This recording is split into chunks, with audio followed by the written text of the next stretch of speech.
This is the Fangpower 150, side-by-side UTV, whatever you want to call it. We got this thing really cheap, and it didn't run when we got it.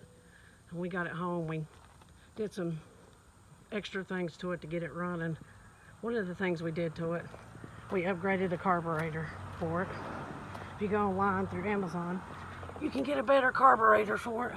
Oh, you can't see it up in there.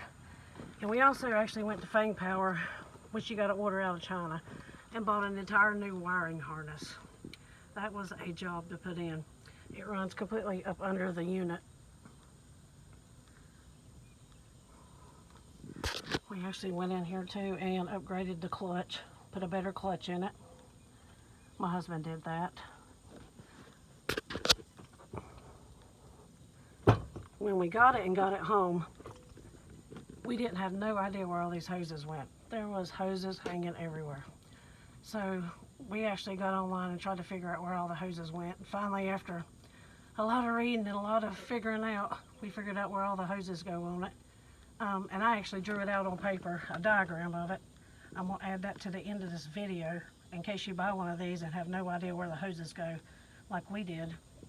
You'll be able to figure it out.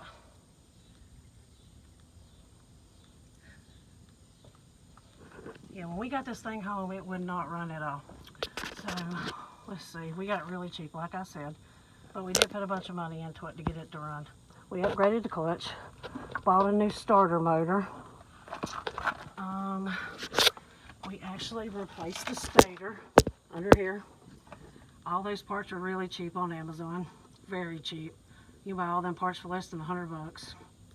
I think this thing's called the rectifier. We actually got a new rectifier for it. And if you look back here in the back, there's a CDI box. If you see right there, the original one's black. We actually got the upgraded one to replace it off of Amazon. We added rock lights to it.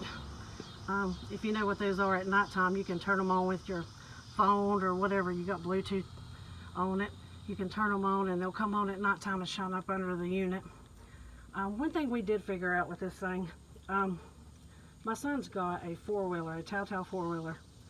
And with the Telltale four-wheelers, when you need to tighten the chain, you take this and you pull it backwards, like that. And that's actually how you tighten the chain. This one is a little different. To tighten the chain on this thing, you undo these bolts back here, this bolt and this bolt. And instead of pulling it back, you go forward, go that way with it. Because if you notice the way the chain sits, you need this part to go forward. You don't want to bring it backwards because that's just going to make the chain looser. So we had to do that too because the chain was slipping a little bit. After we tightened it up, it started working pretty well. We did go to Fangpower to get several parts for it. We bought all new cables for it. The reverse, the drive cable, the gas cable, I want to say the brake cable also down there. My husband and me added right here, you can buy these on Amazon, they're very cheap, a meter, just so you can keep an eye on your voltage of your battery and see how your battery's doing. And what we did, we just drilled a hole right there, took a hole saw, drilled a hole. And two, if you ever got something you need charged, you can use it for that. And we just ran that into one of these little plugs, like a cigarette lighter type thing.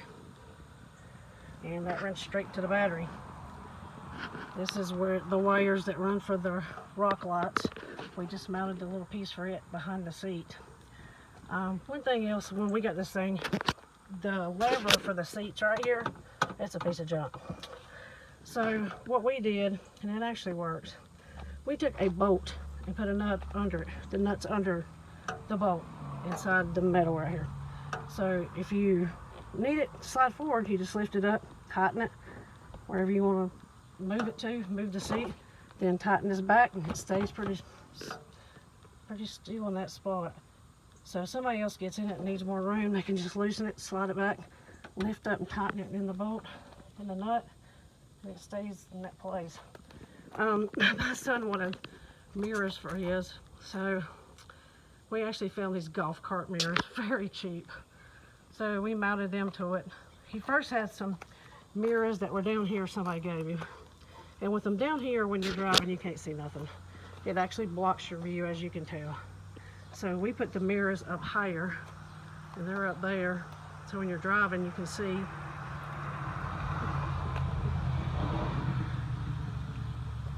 And I think that's pretty much most of everything we did with it.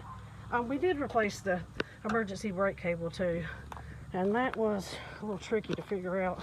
Back here where it goes in, right here, it took us a while to get it set, because every time we thought we had it tight, we pull it up and the thing would still move in neutral. So we went in there and fixed that. These are the two cables, the reverse and the drive cables we replaced. This box right here is supposed to be an air cleaner box. And what that does is it brings air through the cabin. I'll show you where it comes into it. And it actually goes right here to the back of the carburetor. So clean air gets to the carburetor. Whenever you buy one of these units, it comes with a T in it. Let me see if I can show you the piece I'm talking about. If you look right up here, probably can't see it too good. That right there. See that? Okay. That right there, and I'll have a diagram at the end of this. That right there, whenever we first got it, it had a T in it. And one end of the T didn't have anything even capped off or nothing. And it's supposed to be a type of a vacuum thing. And I actually think that's the way they might make it from what I was looking at online. We took that out, and we just put a straight connector from one end of the hose to the other end. And actually that makes it seem like it runs 10 times better. Since we did that, we had to buy a brand new gas tank for it, which goes up under this part. We had to buy that from Fangpower and have it shipped. I don't know if you need parts, but Fangpower is probably the easiest way to get the oddball parts that you can't find nowhere else. But I will warn you, the shipping is outrageous. I think the parts that we ordered, I want to say they were like 80-some bucks, and it was like $212 for shipping. So the shipping was twice as much as the parts. But like I said, we did order a pretty good amount of parts. The gas tank alone is pretty heavy. So the gas tank, new cap for it, new wiring harness. That was pretty much a lot of parts that we ordered right there.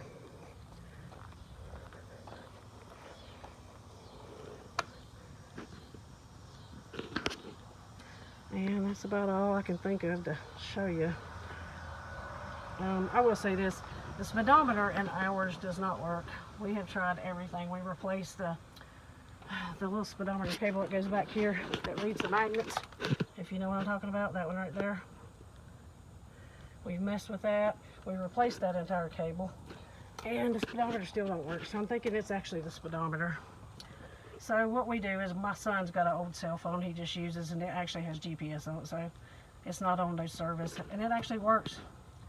There's tons of apps that you can put on those things to tell your speed when you're driving, so he just uses that. He don't use the speedometer.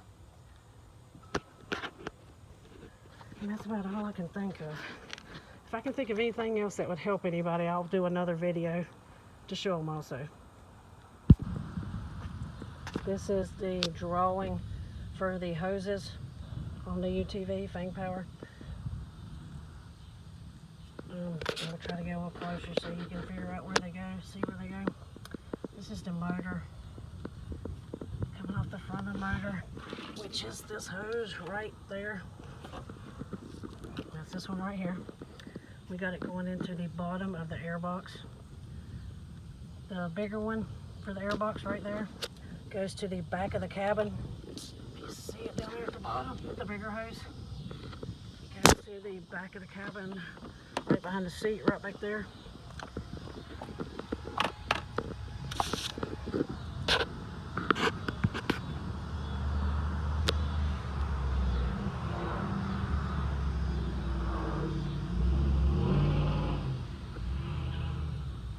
There was a T here, and we took it out and connected those straight together. And you get it from Fangpower, it comes with the T there.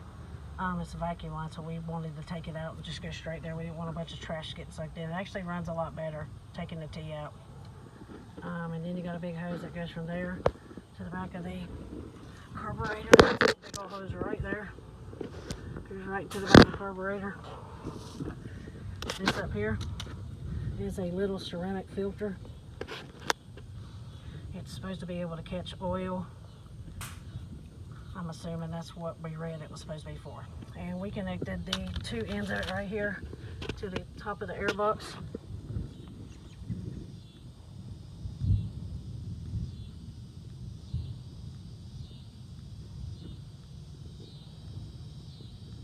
And that's how we did it.